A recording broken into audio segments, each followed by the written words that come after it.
On the way to Vietnam, taken from the seat of my plane. We stopped at Clark Air Force Base, Hawaii, Clark Air Force Base in the Philippines, and then last stop, final stop was Saigon. I believe that's either the Let's see, that may be the Philippines. No, it's probably Vietnam. There's Vietnam, okay. So I guess the last thing we saw was the Philippines from the air. 2 mountains from Vietnam.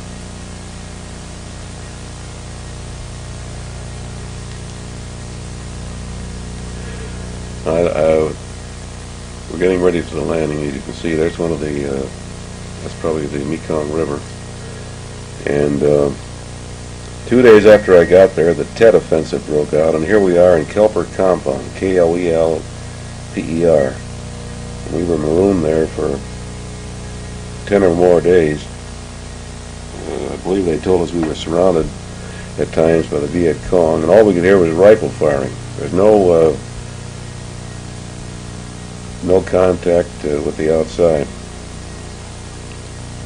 And we only had a couple of rifles in the whole place, so little did the VC know if they wanted to storm it, they would have had very little opposition. We were lucky. In the meantime, back home, all this was making massive headlines and whatnot, and we, of course, had no communication with you.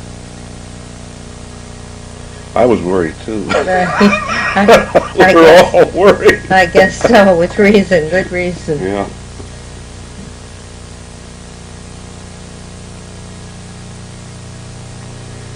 More pictures of the Kelper compound.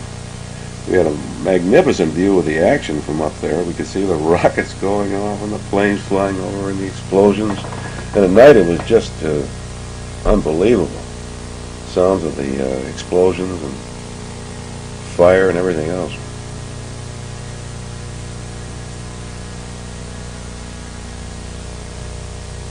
That guy was smiling just then, but I want to tell you, there weren't many smiles in that place for a long time.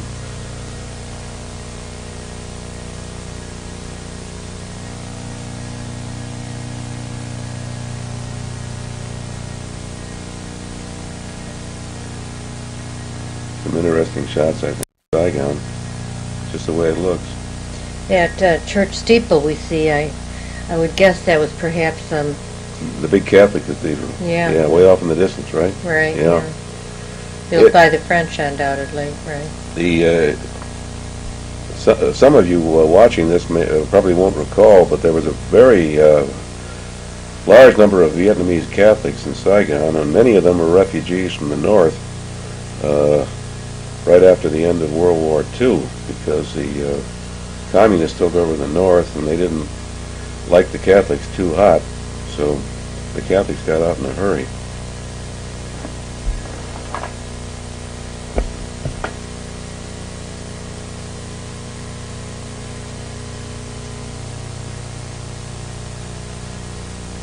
See all the smoke and everything else.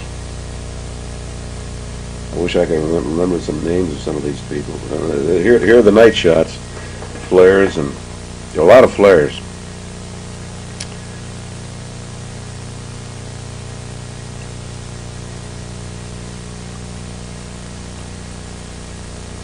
Made it more difficult for the VC to do anything at night. It would show them up. Also show the planes where to go. That must have been an enemy plane that we pictured there flying over. I don't think so. I don't think the enemy had any aircraft at all. Oh. They had rockets. Rockets was the big thing they had, and they just tore everything up.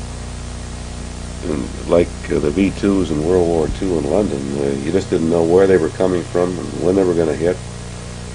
But the funny thing is, you could look up in the sky at night and see the darn things on a moonlit night and actually see them going through the sky.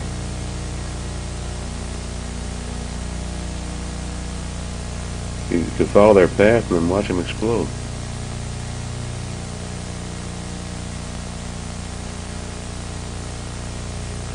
Well, we finally get out of here, but I took an awful large number of photographs. That's all I had to do. We didn't even have any books to read.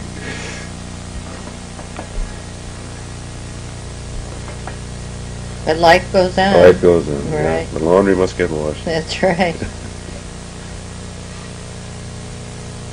They need a Maytag, right? That's for sure.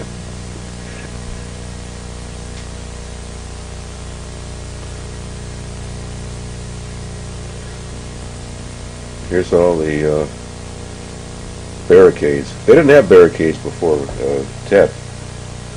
They had to suddenly throw them up. Nobody expected Saigon to get hit like this. Least of all me. And I think you were surprised too. Oh, we all were. Besides that, it happened right when you got there. It's almost like they were waiting to, quote, welcome you. Yeah, they knew I was coming. That's right.